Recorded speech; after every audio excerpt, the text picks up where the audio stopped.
Cotton কলেজৰ বেকাৰ প্ৰেমিক।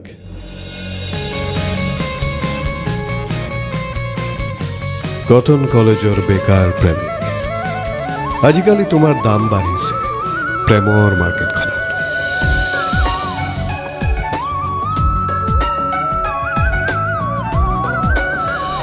এতিয়া তুমি সকলোতকৈ দামী প্ৰেমিকা।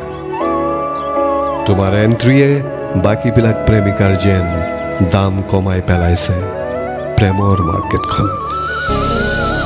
মোৰ নহয় দেই, ল'ৰাবোৰৰ আড্ডাৰ ভাষাই তুমি হেনো ব্ৰেণ্ডেড মা। তোমাৰ কাৰণে এতিয়া ৰৈ থাকে কটন কলেজৰ বেকাৰ প্ৰেমিকবোৰ।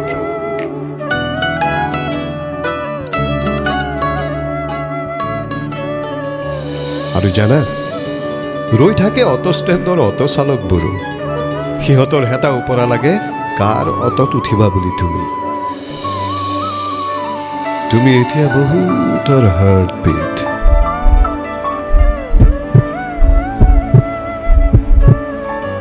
ফাগুনৰ বাহ লাগি অসঞ্জত হৈ পৰা তোমাৰ চুলিখিনি চোৱাৰ হেঁপাহ কতজনৰ। তোমাৰ দেহৰ ভাজে ভাজে ফুলি উঠা ফুলপাহি চোৱাৰ হেঁপাহ কতজনৰ। তোমাৰ দেহৰ সুবাসে কটন কলেজৰ কেম্পাছ আমোল মলাই থাকে। তুমি দুচকুত সনা কাজলখিনিও হীৰাৰ সমান দামী হৈ পৰে। তুমি এতিয়া দামী প্ৰেমিকা।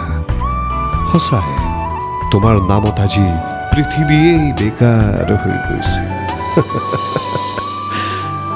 নোৱাৰিলো বুজিব আজিও তোমাৰ সেই বেকা হাঁহিৰ অৰ্থ।